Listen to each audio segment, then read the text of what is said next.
Welcome back and thank you for joining us again. This is the Property Auction Hunters, joined as always by myself, Jay Howard, Piotr Rusinek, Saif Derzi and the one and only Omer Mehmet. And today on Deal or No Deal, it's Mr. Rusinek, it's Piotr's property.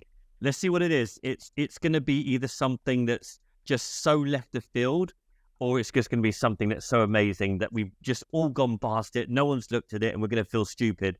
Piotr, take it away. Embarrass all of us. 3, 2, 1, go. Okay, nice introduction, Jay. Well, we have reviewed quite good properties before, and this one is a bit of a clown.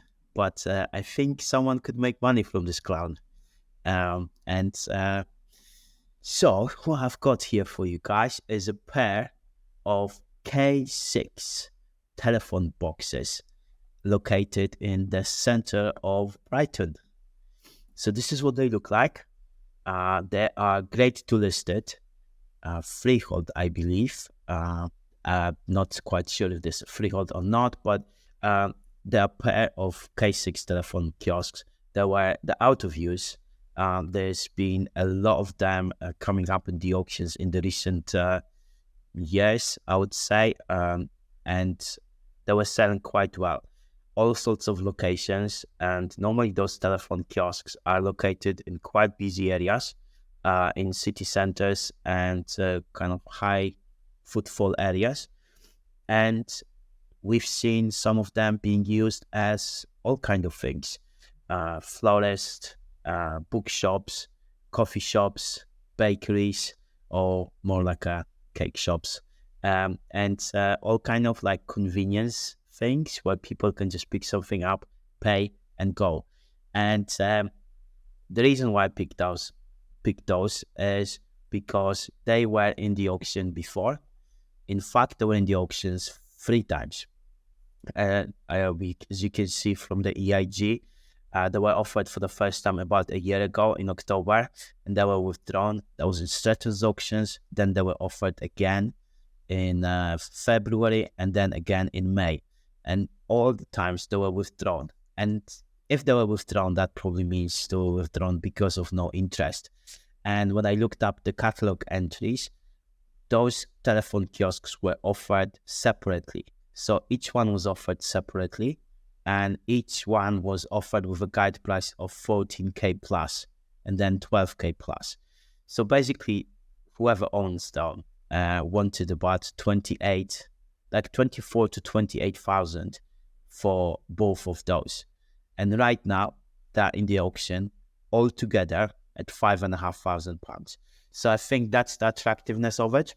I also think because this is Brighton, in Brighton, a lot of weird and wonderful things happen.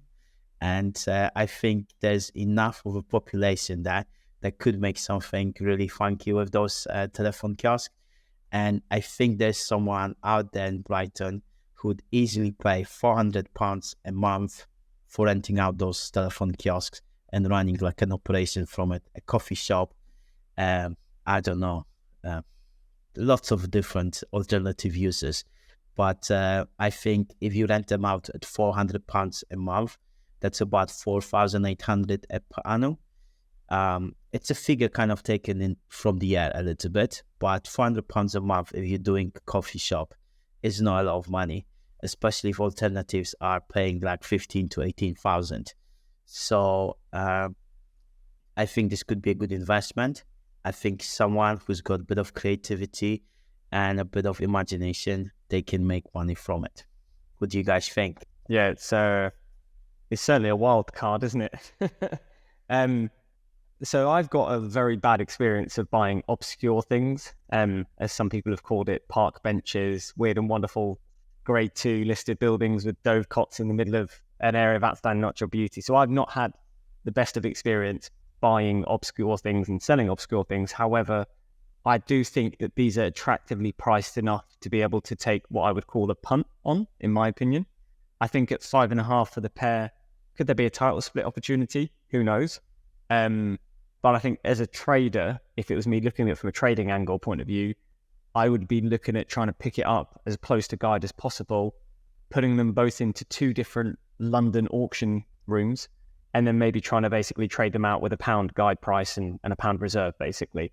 Because I think that's the way you're going to get the most attraction in terms of being able to read the legal packs. Obviously, you're not going to necessarily have to view it, but just viewings online of the actual lots themselves. Now, I know Brighton really well, and I know, obviously, I went there for uni, and obviously I lived there for a while, and they're in a pretty decent position. And I do think that Brighton has the right type of potential tenant or owner for these. The only last thing I would say is I've heard of some people selling these telephone boxes abroad to America. Now, I don't know whether these can be moved at all or whether they need to stay in position, but that's a potential for someone to look into, is could they look at doing something with that telephone box physically and removing it, or does it have to stay in position? Just a bit of a creative thought process to throw out there as well for everyone. But yeah, it's in a pretty decent spot. So I like these, and I've even thought of a name for a new business that someone could open up here at these telephone boxes in Brighton, and it should be Off the Hook Coffee Shop. Off the Hook. What do you think? Really, really interesting lot that you brought forward here, Piotr. Not something you normally see day to day, a pair of telephone boxes like this. And I think the guide looks cheap enough for someone to take a punt. Where can you buy something for $5,500, which gives you a little bit of floor space to do something with? The practicality of how to actually run a business from these 2 little coffee shops would be something I would really want to get to grips with and understand. Do I pay business rates to run a business here, and can I put seating in front of this space, and can I create some kind of canopy area over the top, and how does all of that kind of work out? Because to get your coffee shop in that little phone booth and open the door and create a nice little a cortado for your customer who's waiting, it looks a bit tight to me, doesn't it? So, what are the kind of restrictions? Can you take down the bit in between the 2 of them and have a slightly more usable space? But it looks really cheap. And I think if this was in an area of low footfall, I think, you wouldn't even bother looking at it. But it's BN1. It tells me, I don't know Brighton very well. It tells me it's central. It tells me there's going to be footfall. And I think for someone who's looking to make a new business, what that could be, there's probably a variety of things that could work there. But certainly a good little punt for someone who wants to get something quite cheap. So this takes me back, because if we looked at, for instance, BidX1 over the last 3 years, they were, when lockdown happened, they just started listing these telephone boxes, and there were tons of them. And you'd see some going for sale in like Bank in London for 40 or 50 grand for like 3 square meters of space, right?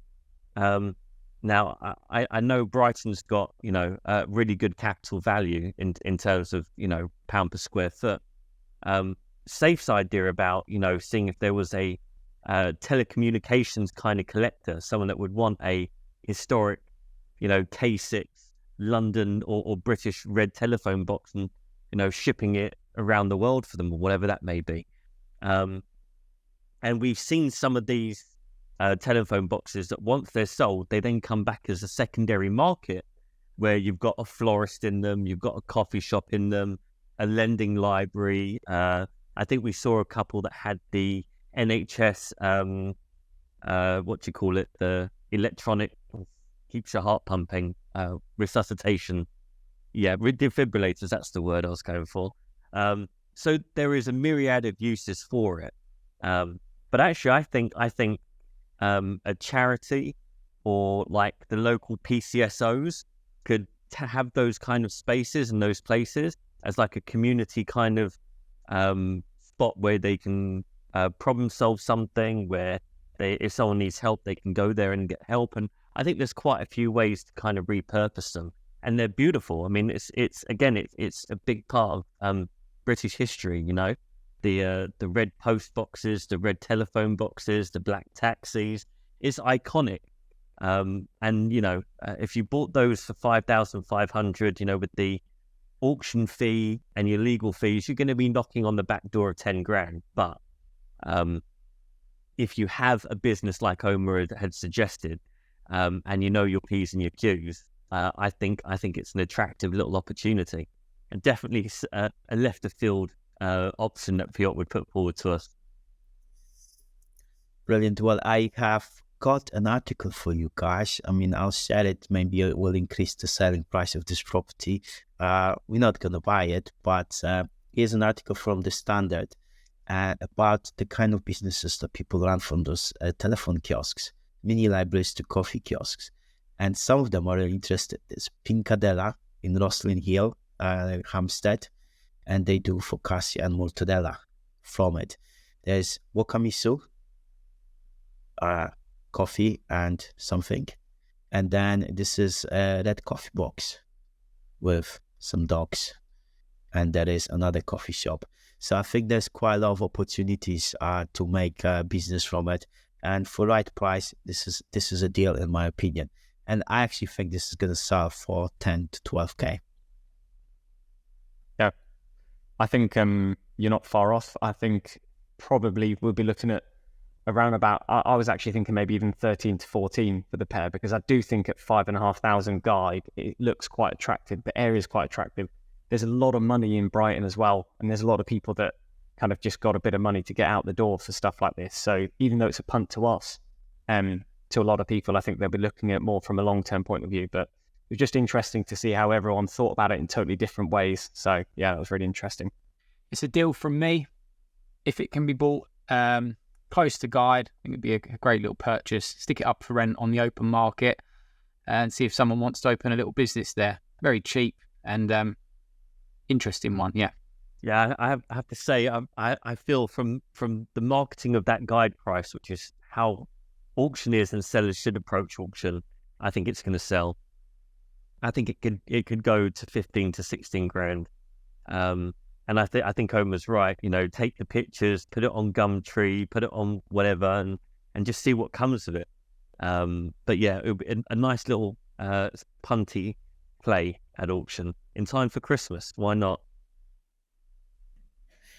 Brilliant. And if you have any ideas what kind of businesses we could run from this, pop it in the comments, let us know, and I'm sure the audience will have some phenomenal ideas, different than just coffee shops, and let us know what you think this is going to sell for, and we'll be back with another episode. Don't forget to hit like, subscribe, and get notifications for our next show, which is coming up soon.